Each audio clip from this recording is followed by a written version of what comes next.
आदमी ने खास तौर पर खुद को साफ सुथरा तैयार किया ताकि वह पत्नी के साथ फिर से परिवार बढ़ाने की बात कर सके, लेकिन पत्नी ने उसे ठंडे स्वर में रोक दिया और कहा, बस बहुत हुआ, अब दूर रहो, क्योंकि उसी को खुश करने की कोशिश में उसका दुर्भाग्य शुरू हुआ था और अब वह दिल पर ताला लगा चुकी है। आदमी हैरान रह गया क्योंकि पत्नी के होंठ ज्यादा नहीं हिल रहे थे, फिर भी उसे साफ उसकी आवाज सुनाई दे रही थी जो शिकायत कर रही थी कि वह साल के 365 दिन उसे सिर्फ बच्चे के लिए मनाता रहता है। वह दंग रह गया और समझ गया कि यह पत्नी के मन की आवाज है। तभी पत्नी बोली कि वह जानबूझकर उसे दुख नहीं देना चाहती थी, पर उसे एक बुरा सपना आया जिसमें वही उसे पीड़ा देता दिखा। आदमी ने घबराकर पूछा, उसने क्या देखा? और पत्नी के मन में कौंधा कि क्या वह बताए कि बच्चे को जन्म देते समय उसकी हालत बहुत गंभीर हो जाएगी और आगे चलकर बच्चों का भविष्य भी अंधकारमय हो सकता है। उसे क्या पता था कि उसकी पत्नी दरअसल पुनर्जन्म लेकर लौटी है, क्योंकि पिछले जन्म में उसने लगातार 3 बच्चे जन्म दिए थे और सास ने उसे अशुभ तारा कहकर एक साथ 3 बच्चे पैदा करने की जिद की थी। उस दबाव में वह हर दिन बस गर्भ धारण की कोशिश करती रही। मुश्किल से गर्भ ठहरा, लेकिन प्रसव के दौरान उसकी स्थिति बिगड़ गई और उसकी जान चली गई और बाद में उसे एहसास हुआ कि वह एक उपन्यास की साइड किरदार थी जिसका अंत दुखद था। उसने निश्चय किया कि इस जन्म में वह उस किस्मत से बचेगी और इसका एक ही उपाय है, पति से दूरी और जरूरत पड़े तो अलग हो जाना। आदमी यह सुनकर सन्न रह गया कि उसने क्या गलती की है। तभी दरवाजे पर दस्तक हुई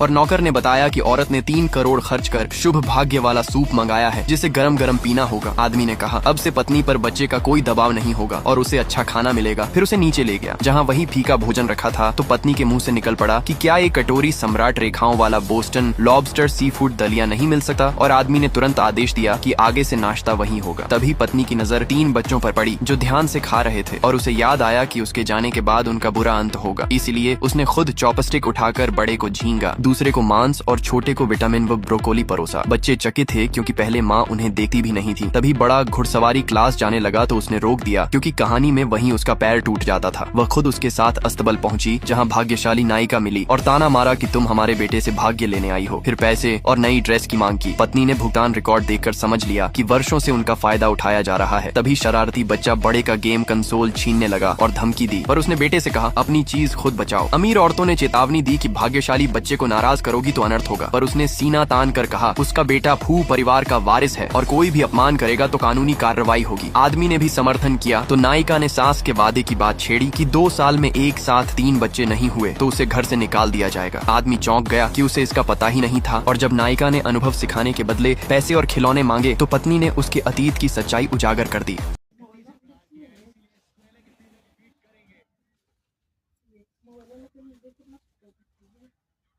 टॉर्च जलाती हूँ माँ,